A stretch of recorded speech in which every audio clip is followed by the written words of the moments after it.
somebody can give a thumbs up that they can see the screen. Great, thank you. So welcome, my name's Amy Hanreddy, and I am a faculty member and the chair of our special education department at Cal State Northridge.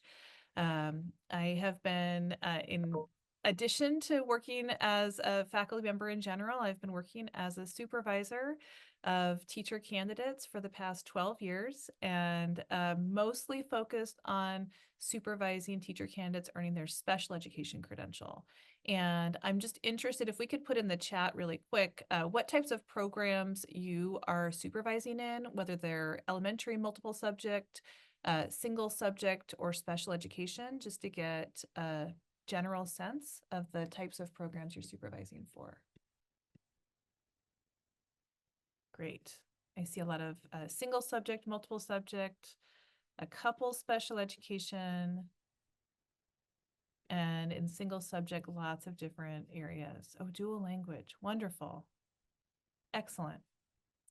And I just wanted to give a shout out also to my my colleague is here, Dr. Fatmana Denise. Do you want to give just a hello wave?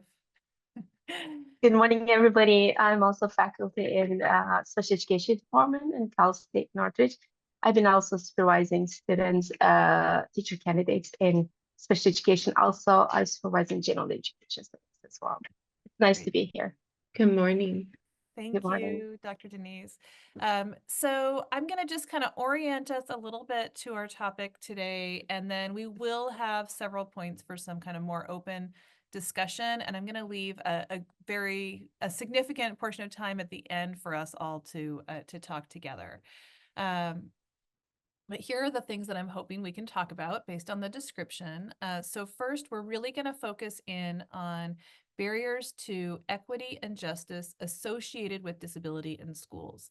And notice that I kind of was pretty explicitly not saying special education because not all students with disabilities are identified as receiving special education services, and not all students who receive special education services maybe should be identified for special education services. And so we want to kind of problematize a little bit that idea of special education as we're talking through this session. And I recognize that the vast majority of you are supervising candidates who are pursuing general education credentials. And I'm so excited that you all chose to come here, because I'm guessing that that means that you're recognizing that all teachers teach students who are identified as having disabilities or potentially might be identified. And so this topic is really relevant to all of us.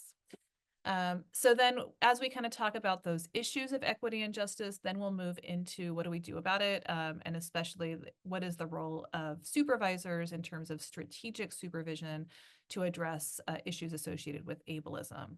And I didn't put it on the agenda, but we'll really focus in on this idea of rightful presence and what that means when it comes to disability inclusive practices and addressing ableism. So just to kind of start us off and get us talking a little bit right away, I wanted to brainstorm for a few minutes, and you're welcome to use the chat if that's more comfortable for you. You're welcome to unmute. If you unmute, because there's a good number of us, probably just raise your hand so I can call on you. But I just wanted to talk for a few minutes about this question to orient us. So just what are some things that you've seen or experienced that relate to equity and justice as those are associated with disability in schools? Just a small question.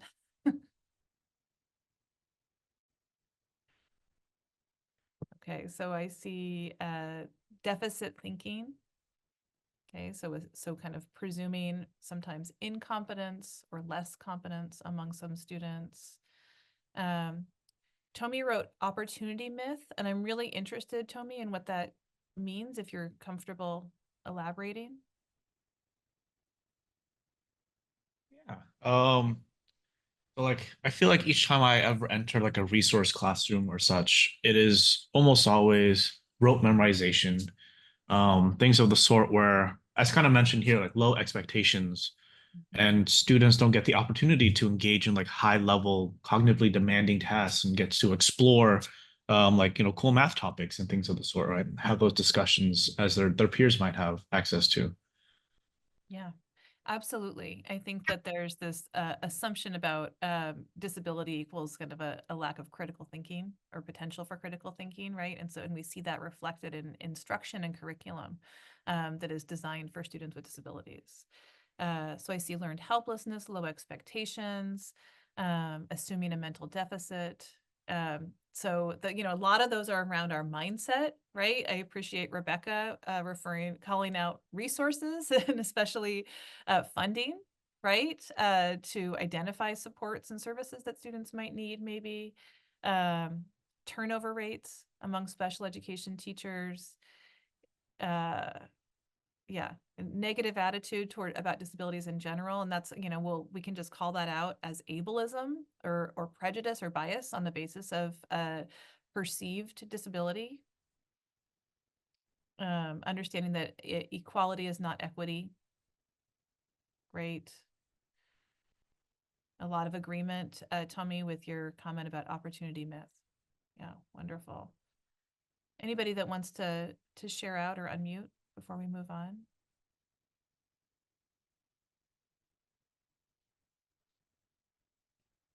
Okay, great. I think that these are all excellent, and we could probably keep going, right? We could do a whole session just focused on what are these barriers, right? Um, I'm just going to call out a couple here that are rooted in some of the research. So, and specifically really getting into the intersections among people with disabilities and other historically marginalized groups served in schools. So we know that males, African Americans, English learners, and foster youth are all both disproportionately identified as disabled and disproportionately placed in or educated in separate educational settings. So that data is from 2020 in the California Department of Education. I'll tell you that it's the same data in 2021, and 2022, and 2023. I don't know if the 23 data has come out yet. It's also true in almost every school district in the state of California. So this is not a narrow set of data. We also know that there's a study by Dr. Katie Salone in LA Unified just a couple of years ago that identified that Black, Latinx, English learners and those eligible for free and reduced lunch were less likely to be included in general education classrooms, and that the biggest factors were not individual factors related to the students, but were more likely associated with where a student happened to live or the regions of a school district. So again, we know that access to general education is not necessarily based on a student's skills or potential, that there is a lot of intersection happening related to race and opportunity. And then when we think about students we want to think broadly when we talk about disability and consider students with extensive support needs as part of our thinking about equity and opportunity. And we know that students with extensive and pervasive support needs are more likely to access inclusive education in districts or regions that have more privilege and that are predominantly white compared to districts and regions that are predominantly students of color. We also know that, so we know that we have, our Black, Brown, and English learners are less likely to access general education settings where we have more opportunities. We also know that once they're in those separate settings, that we're not seeing improved outcomes based on that placement in separate settings, right? And we have tons of research that demonstrates this over the past 30 years. These are kind of more recent references, but part of the reason for that is limited access to peers, less access to the richness of most general education content, and the richness of pedagogy, as Tommy was referring to also. We know that despite the promise of smaller group settings and more focus, that self-contained settings often actually provide a higher level of distraction. We have lots of different students working on different things. Sometimes students who struggle maintaining attention and focus for an extended period of time, and we put them all in one place together and expect that they're going to learn better or more effectively, even with excellent teachers. And yet, as somebody else pointed out, we have a high rate of turnover and so have less experienced teachers in those settings than in general education settings more broadly. So there's fewer opportunities to respond to instructional cues and a lack of tailored instruction. So we still see it's still often whole group instruction, even in those separate settings.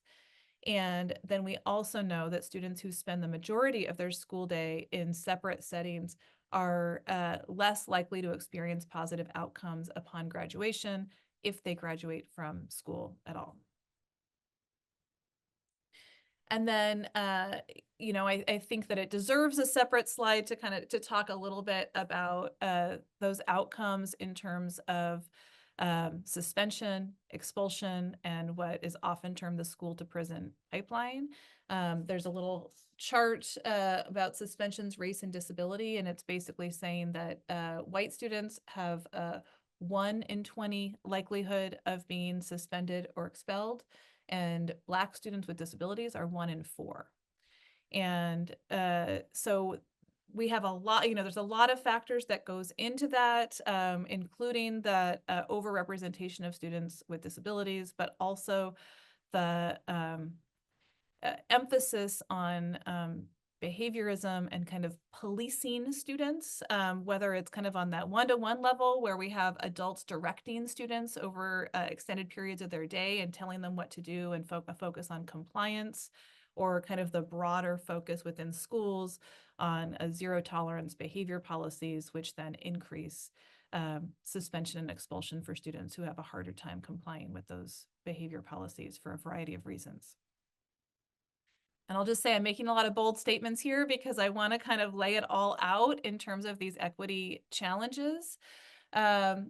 And then kind of do a shift to talk about the alternatives to placement in self-contained settings. And these are the students that many of you are, you know, the candidates that you're supporting are serving students who are in general education settings for all or part of the day, right? These are the alternatives. And there's no one definition of inclusive education. It's not written into the law. This is taken from a position paper from Los Angeles Unified, our largest districts in California. But they define inclusive education as spending all or most of the time in general education and students participating fully with their peers in the classroom, taking part of all aspects of the school day. They call out that it's more than sitting in a general education class. So it's not just about physical placement, but it's about true learning and meeting goals alongside peers. And then I just want to do where we're going to focus in a little bit more is on the last box there on the screen that says inclusion is not the same as mainstreaming, where students earn the opportunity to be educated in general education classes, perhaps only for a portion of the class. So I just want to focus on that word earn, because we're going to talk a little bit about the power dynamics that take place in our general education classrooms as it relates to students with disabilities or students perceived as having disabilities. So so in the state of California, we have one of the lowest rates of access to general education for students with disabilities. Regardless of where you supervise, you might feel like there is a dramatic increase in students with disabilities attending general education classes. We still are one of the lowest rates of inclusion or access to the least restrictive environment nationally. And yet, even with the increases in inclusion that we've seen in the state of California, we really don't see a lot of difference in terms of those systemic inequities. And so we know that inclusive education alone is really not enough if we're not attending to those systemic inequities. And many of those are things that you all just called out a few minutes ago. So we still have this mindset or trend in which students with disabilities in particular are seen as guests within a classroom, and the teachers or leaders of the classroom are seen as hosts, and that the hosts control the guests through the rights that they extend to them. So that means that our guests or our students with disabilities are really expected to assimilate, to perform in a particular way in order to maintain their access to that setting. So if we think about that previous definition of inclusion, that's not really inclusion, right? If we have to fit within a narrow, set of expectations. So if we only attend or extend that right to be physically present without attending to those underlying dynamics of racism, ableism, and linguicism, or prejudice on the basis of language, then we're really not promoting justice-oriented change. So there is this, there's a framework, and it's coined by a few different authors. And I do have at the end of the slides, and I'll link the slides into the chat. Actually, I can do that right now.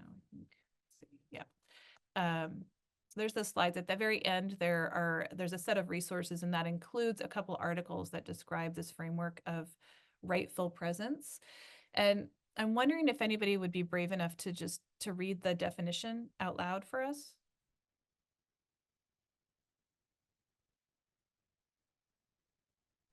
I'll do it. Thank you. Go ahead.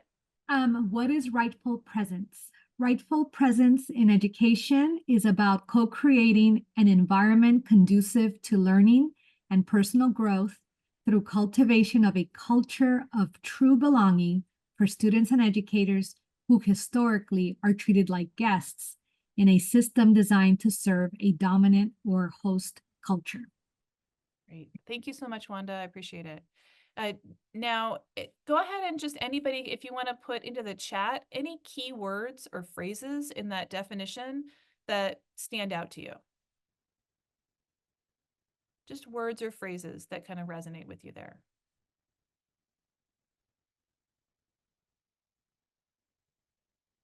It doesn't matter if you're redundant with somebody else.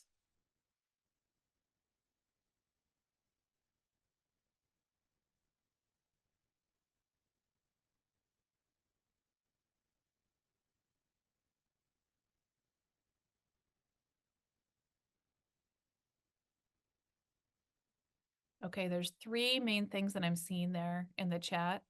Oh, a few more. Okay, so the main things I'm seeing are belonging, right? The emphasis on, and some of you really focused on the word true belonging. So kind of talking about what that means, true belonging. And then I see many of you focused in on this idea of hosts and guests, right? That we just talked about a few minutes ago. And I noticed that just a few more things that are up there. I see Helen wrote co-creating. And so that idea of co-creating is already a word. I was like, is that a word or a phrase? I don't know. But that is disrupting power dynamics, right? So if we talk about doing something together or embodying something together, then we're already shifting this idea of guests and hosts and kind of subverting that a little bit, right? I see also that cultivation of a culture, right? So we're creating together this culture within a classroom or a school environment. And yeah, thank you, Lisa. I felt like the keynote and this idea really fit nicely together. So I think we'll take these ideas and Kathleen, I would love if you want to save that for our discussion. That's a perfect way for us to start off when we get to the discussion. Thank you. So let's talk about what this is a big idea, right? It's a framework, but I don't want to be too academic here. I want to talk about what this can look like. So things that teacher candidates can do that can help to affirm this idea of rightful presence. So teacher candidates don't always have a lot of control in the settings where they're placed. Some of our teacher candidates are intern teachers, so they are the teacher of record in the classroom, but are still earning a credential. They have a little bit more control, but are still very vulnerable. And then some are really talk about that guest and host dynamic, right? Many of our teacher candidates themselves are really guests within a classroom where they don't have a ton of control. But one thing we can do is really work with them on noticing and reflecting upon equity challenges within the classroom. And they can't always make those changes. And I love how the keynote presenter really talked about, you know, we're not expecting to be able to change everything overnight or take every action. But just starting with the reflection and noticing is a powerful practice. So we're not just imitating or recreating things when we begin to teach on our own. They can use those reflections to focus on strengthening their vision for what true belonging can mean, right? So thinking about what might it look like if it were different than something that they see as a challenge to equity in the classroom. Examining and, when feasible, making some adjustments, those structures that interfere with true belonging. You know, what do they notice about whether it's classroom systems or school systems? I've had teacher candidates become very frustrated that they're maybe in the middle of a lesson or something where they've kind of planned something that's geared towards a particular student with a disability, and then that student is called out for a special service halfway through the lesson. Right? That's a really common experience, and that's a structure, right? And sometimes we can adapt that structure and sometimes we can't, but that's part of a school-wide system for providing service to students that can interfere with belonging within a lesson or within a broader classroom dynamic. They can really work on practicing authentic collaboration across teacher and staff roles. So really thinking about all of the adults that might be present within a classroom, whether there's paraprofessional or aides in the classroom, you know, practicing authentic collaboration with those folks across their mentor teacher. If they have students with disabilities in a classroom, then there is a special education teacher somewhere in that school that is their caseload manager, even if they're not always present within the classroom. And that's a resource, and there should be an expectation that our teacher candidates will be connecting with those folks and getting to know them and collaborating with them in some way. Beginning to seek and act upon dialogue with families and with students. So learning from students what's working for them and what is not.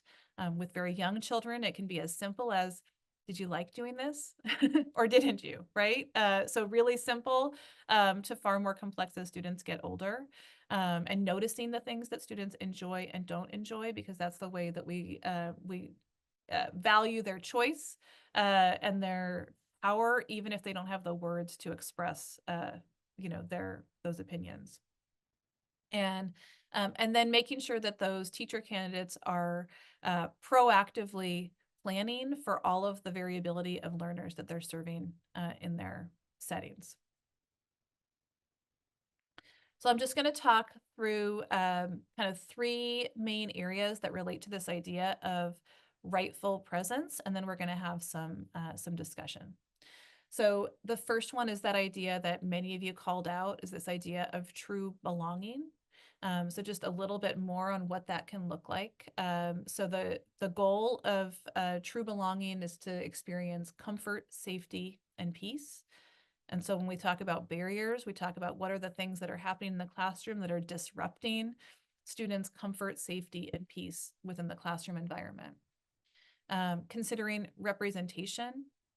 So are students seeing themselves and their identities represented within our dialogues, within our discussion, within the content that we're using in the classroom, whatever it is. And there's so many different ways to do that. We can talk about that if you want to talk about that together, but making sure that they see themselves represented and reflected in a positive light. Recognition. So students with disabilities and students who are members of marginalized communities often are those that are least recognized, both within their classroom and within their school environments. So making sure that students receive that positive recognition for, whether it's large or small accomplishments, but we want to make sure that they are recognized and see that they're valued within those environments. Accessibility. And when we talk about accessibility, it's not just about the physical space or the materials themselves, but thinking about accessibility in terms of content. Are we focusing on big ideas that everybody can access, and then differentiating in terms of how students demonstrate, take in, and express their learning, and making sure that everybody in the classroom can access everything that is used in the classroom, right? And sometimes that requires creative thinking and problem solving among all of those team members. And then finally, for true belonging is focusing on this idea of trusting and reciprocal relationships. And that's among adults, among students, and then between adults and students as well. Okay, now I'm going to move on for a second to this idea of inherent value. So how do we demonstrate that all students are inherently valued within their classroom and school environments, and this is not something that needs to be earned by adults or by students and to receive that value from adults. So the first one there is this idea of least dangerous assumption. And this is the assumption that every student in the classroom has the potential to learn and to contribute. So regardless of what their label or their identity might be, that there is nobody who has to earn their space in there, and there's nobody who has to demonstrate certain skills in order to be present within the classroom and valued within the classroom. So that goes along with the same idea of no prerequisite. So we don't have prerequisite skills or that students need to demonstrate. It's our job as teachers to serve the students that come to us. Inherent value also connects to this idea of community cultural wealth, that all students come with assets, but specifically marginalized communities develop assets and strengths by the experience of being marginalized. We learn to connect with one another and experience education and everything that we do through a unique lens as a result of that experience of marginalization and shared oppression. And so we look at ways that we can leverage those assets that students bring in the classroom, again, thinking about how we can leverage their power and control and bring that into our activities. And then finally, moving away from this idea of assimilation, or students need to look the same or behave the same or learn the same as other students, and instead focusing on proactive and responsive supports for those students. And our teacher candidates do not need to do that alone, and that's why we focus on collaboration and connection, but they should expect that all students will be able to participate. So this is a series of questions, and this is kind of the big one, right? And that's where we've kind of come back to this idea of guest and host power dynamic several times already. And so I'm just gonna kind of share out a couple of these questions, and then in a minute we're gonna have a chance to talk all together. So ways that we can support our teacher candidates in starting to disrupt that dynamic is to first notice the dynamic, to be aware of it, right? And so, thinking about how we can have them reflect, whether it's in journal activities or dialogue or following observations, to notice the power dynamics within their school environment. How are decisions made in this particular school? Whose input counts within even the classroom environment, and who's invited to the table when we need to make decisions at the school. Talking about opportunities to center student, family, and community voices. And again, we're thinking about disability here also. So how are we bringing in those families and students who experience disabilities or are labeled as having disabilities, and bringing those voices to the table? In particular, how are we providing marginalized students with power and control? I would say that students with disabilities within any school environment are those that have the least power and control, those who are most expected to comply with sometimes expectations that are greater than those for students without disabilities. And so even, again, whether they're teaching preschool or high school algebra, doesn't matter. How are we providing those opportunities for power and control within lessons and within classroom environments? And then lastly, thinking about encouraging our teacher candidates to think about what it means to know and do. Like a lot of what we do in education is that we're expecting students to demonstrate knowledge in some way. And so how can we expand the different ways that students can demonstrate knowledge? I put in parentheses multiple forms of expression, and I saw Lisa put into the chat kind of this connection with universal design for learning, right? This is all interconnected. I think I have like one more slide and then we get to all talk together. So then just thinking about like, how does this connect? We talked about what should teacher candidates be able to do? And then I wanted to connect it back to supervision. And what are the ways that we can kind of strategically support those teacher candidates to engage in these reflections? So one is like, so when I go into observe a teacher candidate, I'm really focused on who's on the margins. Right? So, we have a lot of classes where we have a question is asked, kids raise their hand, teachers call on students that raise their hand, and then we feel like we have participation, right? So as an observer of our teacher candidates, I'm always looking at who's not participating and why. Are there challenges with equity, with accessibility, with the supports or materials, whatever it is, that's what I want to pay attention to and help them problem solve around, are those students on the margins, whatever that might be. When students plan, I expect them to have a plan for specific students who are most likely to struggle with a lesson. So it says in parentheses, no global accommodations. So I think a lot of times students will, teacher candidates, I should say, will prepare lesson plans, and they'll have kind of like a general statement at the end and say kind of like accommodations, and then they just kind of list some general accommodations. Students can have increased time, students can get extra help, whatever that is. We want strategic accommodations, right? So we really want our students to be thinking about specific target students that they should already know when they're writing those lessons, and be thinking about the proactive supports for those students, because they are their students. If they're there in the classroom, that they belong to them. They don't have to know how to accommodate all of the variety of needs of students in their classroom. But if we expect them to have a plan, then we can force that collaboration with their other resources.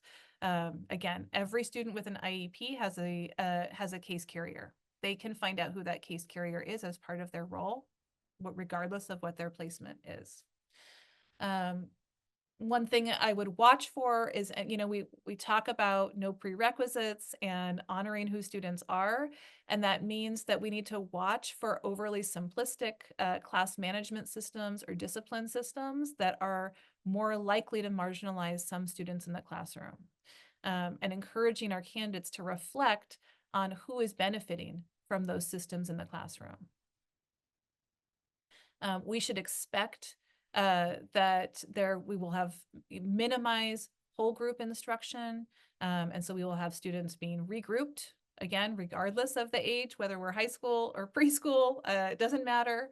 And that they should be have systems for making individual connections with the students that they're teaching. And especially, again, those students most likely to be marginalized in the classroom. We should allow in our supervision for discomfort, and not be too quick to give quick fixes or quick suggestions like, oh, you did this, here's a solution, right? We want to expect them to focus on creative problem solving, and that this is a process, and sometimes it's not going to go well, and that's part of the process. And then we can help them identify problematic patterns of interaction, things like using age-inappropriate language, especially for students with disabilities, any language that might be overly punitive for some students in the classroom.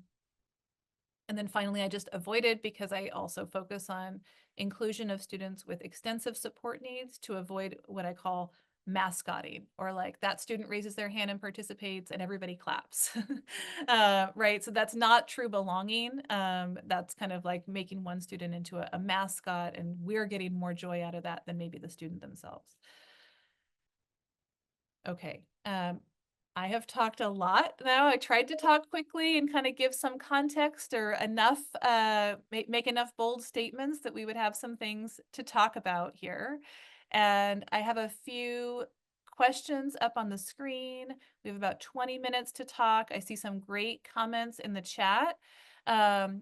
So the questions up here just say, so considering all of this, what does this look like now in your supervision practice?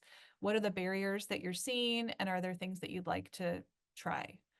And those questions do not need to limit our discussion. I'm happy to talk about any of these ideas. Does anybody maybe just raise hands? Go ahead, Dr. Denise, do you want to add something? Yeah. I would like to add a few things. I enjoy the talking about the rightful presence, and I've been supervising student teachers almost 7-8 years, and my main focus is usually how do you model your instructions? How do you do I do, we do, you do? Like whenever I add questions or really I want them to notice something, I add those to my lesson planning. For example, what activities you include that were culturally and linguistically inclusive. And when you set the true belongings, maybe with when I go supervision right now, I'm thinking about how did you really improve or enhance, empower students' belonging? What part of your lesson improves or increase or target? We may not always achieve our goal, at least being mindful and making sure teacher candidates are really mindful about what they are focusing on. Like we always focus on meaningful access and meaningful learning outcomes. But when you talk about the school to prison pipeline, if there is no belonging, that pipeline is faster. Mm-hmm. So really, what I would like to do after this presentation, like we can talk as well, really, how do we make sure students' cultural wealth present in their practices? What part of the lesson? Just celebrating one holiday is not presenting, it's not a true representation of their students' cultural and linguistic wealth. Mm-hmm. So it made me think a lot of things, And I think as the supervisors and the people who work with the supervisors, however we're communicating, whatever tools we are using, we can integrate those questions, those goals for teachers. I believe it's going to help them to be prepared to serve students and provide the rightful place for their students. Thank you so much. I'll go to, I think, Taylor. I don't know who was first, but I saw your hand up. Oh, Kathleen, are you pointing to Kathleen? I think M. Anderson. Oh, M. Anderson. For me, okay. but I can go while I'm here. Go ahead, Taylor, and then we'll go to M. Anderson. And then okay. Well, first of all, I really I love discussion in the classroom, and that's like a huge part of my teaching. And so I really want to include in my supervision practice, like the multiple ways that we can get people participating, especially like you said, instead of just having your couple students who are always raising their hand and then you pick on them, like what are all the different modes of discussion, even silent discussions that can include so many more voices in the classroom. So I definitely want to include that in my supervision practice. And then as I'm sitting here, I've been kind of working on like a lesson plan template that I can show to my pre-service teachers. And I was like, of course I have to have a section on it for like, what are the specific accommodations, not just general or global accommodations, but specific to this lesson that you're going to have for your students and for specific students in your class. So I'm so glad that popped in my head. I got to add that now. Thank you. That's awesome. Thank you. Let's go to M. Anderson 5 or Mark Anderson. Amy, I thought what you've laid out is very solid. I just want you to know that. And I have a couple things to add. Great. Just out of experience, and we've all been educated. We've all been in the classroom. We all started out in one spot and ended up hopefully farther down the road. One of the things that was poignant in my development was some old research, and it combined sequential versus random, and then also readers versus non-readers and how people learn. And what was taught and was 25% of the kids in our classrooms are learned sequentially by reading. And they do very well, and the valedictorians come out of that group. A lot of teachers come out of that group as well. The 25% of the kids in every classroom are random readers, and they do quite well also, although the random can get in the way at times. It's very much an asset, but in the structure of schools, it can get in the way at times.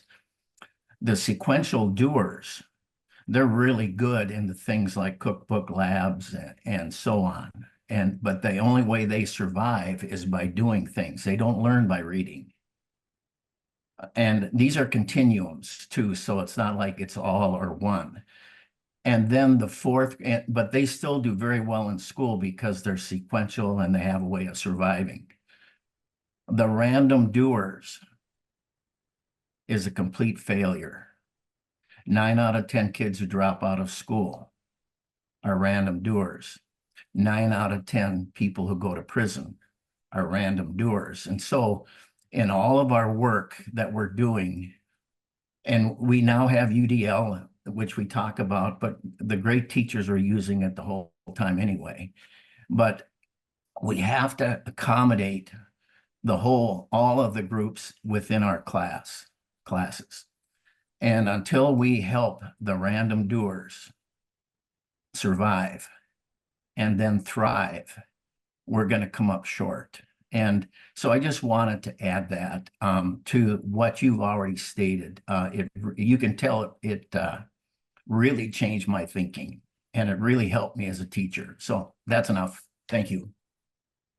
Thank you so much, Mark. And I'm really interested in that. If you have that, if you want to put that reference in the chat, I think that we might be interested in that. It sounds really, yeah. I have to go way back. I have to go way back to get it though. So give me a little time on it. And I'm just interested, thinking about that idea of like the random doers, you said it's an older study, and I wonder if we look at that same research, but then, how could we frame that group, right? That group that is kind of framed as those that are most likely to struggle. And what is it about their learning that also— You can tell, number one, you can tell they're the last one in the door. They're a mess waiting to happen. They hate reading, they hate school. They're very disengaged. They have no hope. And a lot of times they're, a kid who's really with it, their faces glow. They have a shine to them. These kids by the middle of the horse race are dull in their looks. They have no confidence. And then let's say that the teacher is brand new and really good, but let's say the teacher is a sequential reader, okay? And because a lot are. And then all of a sudden these people show up and they become, a lot of times we take out our aggravation on kids rather than figure out a way to accommodate them. And so as we go along with certain kids and they don't respond and they don't pick it up, and we just don't have a way of touching them, then it just the gap gets bigger and bigger and bigger. And finally, the worst thing about when you have a class and you start and let's say you have 37 in the class, and it's going really good the first day. And then maybe by halfway through the year, you've lost 7 of them. And then that can keep building and going the wrong way. And after a while, a teacher isn't so excited about teaching anymore, and the kids certainly aren't. But it can all go the other direction. If we use UDL, you have to love the kids or you're not a teacher. And but if you focus all of your assignments and so on and everything you have, if you focus them on not only that sequential reader and the random readers and the sequential doers, but then you bring in for that random doer all of a sudden the whole room starts changing. And I had a wonderful time teaching once I learned that. A wonderful time. And our kids need our help more than ever. And the most limiting factor in every classroom in the United States is the teacher. It's not the plugins. Okay. It's not the lack of water in the science class. It's what the teacher is walking in the door with and then how they employ. So anyway. Right. Thank you so much, Mark. And I think that, you know, if we were to look at that, and we'll move on to Kathleen, but the framing of that, I'd like to kind of push us to frame the characterization of those students most likely to struggle in terms of, you know, I just wonder if we looked at that group a little bit differently, that we might be able to identify the strengths and assets of that group in terms of their approach to learning as well. Their assets are unbelievable. It's just they don't fit in a sequential reader atmosphere. Right. Thank you. Yep. I know, Kathleen, I saw your comment earlier. Do you want to go ahead and share? Yeah, I'm kind of piggybacking from the previous speaker, Mark, right? Mark? Right. And I was reflecting on my own teaching practice. I taught in elementary schools for 29 years. The first time I had a student who was on the spectrum, I had no idea what to do with him. Everything I tried did not work. And I have to admit that I was thinking to myself, this child should be in a class for those kind of children. Okay. And I finally wrote a letter, because I had this student the year before who had no arms and had legs that were, one was bent and one was straight. And they gave me a lot of, the district gave me all this stuff to work with him. And I didn't need it. He was amazing, amazing kid, the most popular kid in the class, had a can-do attitude on everything. And here he just had these little arms, you know, coming out of his shoulders. So then the next year I had this student put in and I had no help at all. And I didn't know what to do with him.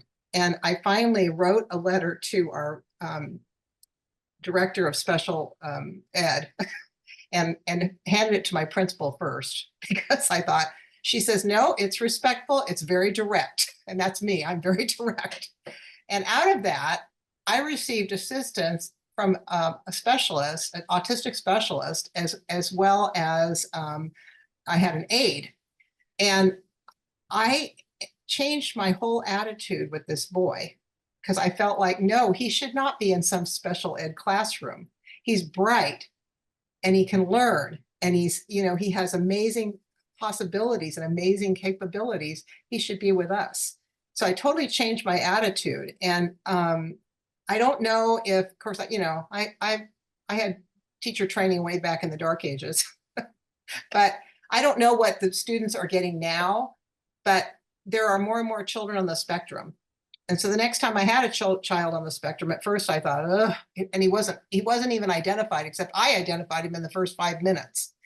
But he came to me, when I think back to the end of the year, when me working with him and you know, even with lots of hard times in between, he came up to me at the end of the year, and I was one of the first teachers to have one-to-one iPads. And he came up and he said, Mrs. Hammock, we need to buy the education version of it, Toontastic. And I said, I don't know, it costs $12 each. He said, no, it could be a report, like a report. Students could write reports through it. And I said, you know what, I don't really get it. Why don't you work me up like a little, you know, sample? And so he went off and came back in a half an hour and had this animated, he drew the orangutan, animated orangutan, him narrating about how, oh, and then he told me before, he said, this is only part of a report. And he said, so the orangutan goes to, you know, puts a stick into a tree, hole in a tree, and pulls out the ants and eats the ants off. And I had tears in my eyes just looking at him saying, oh my gosh, I get it. And so at the beginning of the year, if I had said something like that to him, he would have just gotten mad at me. But it was like a real world thing, right? Your boss, you pitch an idea to your boss, and the boss said, I don't know, make a sample for me. And that's what I did. So I just said, Oh my gosh, I really get it. Thank you so much for putting all that effort into that. That is amazing. And I'm always going to remember him. Those are the special kids that I remember. And they definitely need to be in a place where they can learn and grow. But what I see is lots of times the behavior, is such a barrier. And that's what we all need to learn about working with that. Because there's other students in there too. And we don't want all the focus to be on this one child. We want it, we want this attitude that everybody learns. So I'm sorry, I probably talked too long.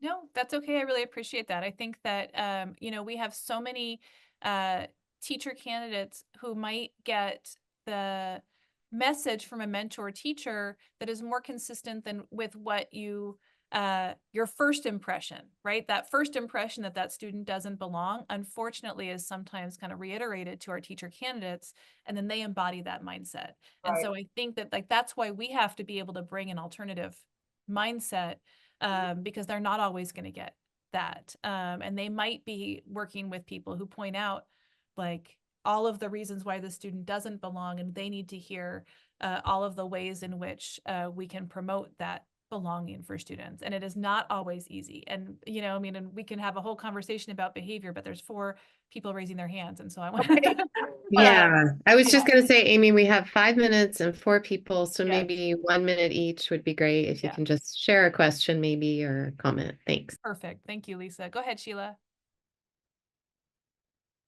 Good morning, and thank you so much for this dialogue. It's so lovely not to talk about standardized tests. So let's just get that right. Because I'm wondering how everyone feels when we hear a term like the preschool to prison pipeline.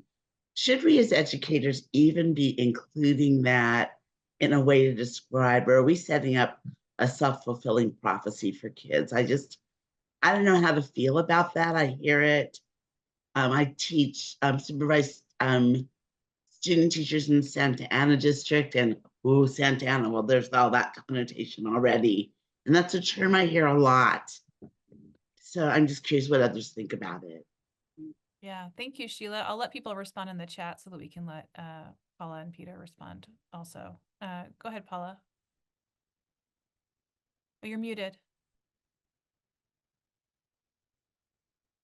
Sorry about that. Question for Mark. I was hoping he could give us an example of how he might provide opportunities for the random doer. What would that look like? And I'm going to let Mark respond in the chat so that we can Perfect. get to Peter. Is that Thank okay? you. All right. Okay, thank you. Peter, go ahead. Yeah, I just want to share a concern, and it's basically going to be a responsibility of supervisors this fall, and that's the TPE 7. And I'm also a lecturer, so I teach the literacy across the content areas. So I do have a certain bias. I think there are going to be struggles with that, particularly if you look at 7.2, which spends quite a bit of time on the California dyslexia standards. And I just think that in all our supervision work, we're going to have to be aware that we're responsible for noting the TPE 7s. And it's not an easy task to start discussing with our students California dyslexia standards. And I think this is where there needs to be a real connection between the programs that are going on at the universities alongside supervisors, and not to just leave it to some random discussions. But that TPE 7, which is effective literacy instruction across the content areas, has been established through the state. And I just think it's one of those things that, particularly if you're looking at children who learn differently, and having worked with a lot of dyslexic and ADHD kids, often they're not really recognized. And they don't have IEPs or 504 plans. And it's just one of those things that, and I think you mentioned it, Amy, with those students who are on the margins and to be aware of those students, and they need to be identified, especially when the school districts have not given them any identification, nor have they given them any layers of support. So I'll stop there. Okay, thank you so much, Peter. And I just want to say again, thank you so much to everybody for being here and all of your discussion. I put the link to the slides again in the chat, just in case you all want access to those. Feel free to use them however you like. And at the last slide of that, there's 4 different resources. There's one is an inclusive classroom checklist, and that's just a tool for you to use in your supervision. And then there's a couple articles, and then there's a practitioner guide focused on rightful presence there also. Thank you so much, Amy. I really appreciate you sharing these ideas, and thanks for everybody for participating and having good questions and a really interesting dialogue. I know this is a really hard topic, and I agree that we see sort of replication of, mentor teachers sometimes unintentionally communicating values about who belongs. So I think it's really important that we start, helping our student teachers to notice those things. So thank you so much. We have a 10-minute break. I just put the links to the next 2 sessions in the chat. I didn't put the title, so that may not be super helpful, but hopefully you have the program as well handy. Thank you, Amy. It was nice to meet you on Zoom, and appreciate the time you took to organize your ideas and share with us. Absolutely. Glad to be here. Thanks, Lisa. Okay. See you all in a bit. Bye. Bye.